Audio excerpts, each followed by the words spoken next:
আমার সামনে দুটো মধু রয়েছে। এটা হচ্ছে সরিষা ফুলের মধু আর এটা হচ্ছে চাকের মধু। সরিষা ফুলের মধুর মান সম্পর্কে যদি বলি, এটা হচ্ছে গ্লুকোজের পরিমাণটা বেশি থাকে। এখন কিন্তু মোটামুটি গরম শীত দুটাই চলছে, মানে এখন প্রচুর বৃষ্টি হচ্ছে, যদিও তারপরে গরম হচ্ছে, কিন্তু এটা গ্লুকোজের পরিমাণের কারণে দেখেন এখনও কিন্তু সাদা হয়ে আছে, জমাট হয়ে আছে। আর আমার যে রুমের তাপমাত্রা মোটামুটি হচ্ছে 25 থেকে 27 ডিগ্রি হবে।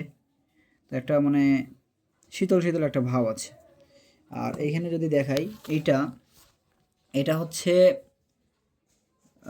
চাকের মধু। কয়েকদিন পরে এখানে হচ্ছে একটু স্তর পড়তে পারে, অর্থাৎ যে ফুলগুলো থেকে নিয়েছে, যেহেতু বিভিন্ন ফুল থেকে নেয় মৌমাছি, তো এটা হচ্ছে স্তর পড়তে পারে। কারণ নেকটার যদি হচ্ছে মানে যে ফুল নেকটারে গ্লুকোজের পরিমাণটা বেশি থাকে, তাহলে পরে এই ইয়েটা কিছুটা এক্সট্রা এরকম স্তর পড়তে পারে। এটা যেহেতু সরিষা ফুলের, আর সরিষা ফুলের মধ্যে গ্লুকোজের পরিমাণটা বেশি আছে। এই দেখেন, আমি আর একটা বোতল দেখাই, এটাতে রাখছিলাম, মনে হচ্ছে দেখেন চিনি দেওয়া কিন্তু, অথচ একদম পিওর যে মধুটা সেটা রাখছিলাম। আমি কিছুক্ষণ আগেই বয়ামটা খুলে ইয়ে করছিলাম, দেখেন এই কতটুকু স্তর পড়ে গেছে, আর মনে হচ্ছে বড় বড় চিনির দলা। কিন্তু যখন এরকমভাবে একটা জিনিস রেখে দেওয়া হবে, এর যে হচ্ছে ইয়েগুলো মানে যেগুলো ভার আছে, যেগুলো নেকটার আছে, সবগুলো নিচে নিচে জমাট বেঁধে যাবে আর কি।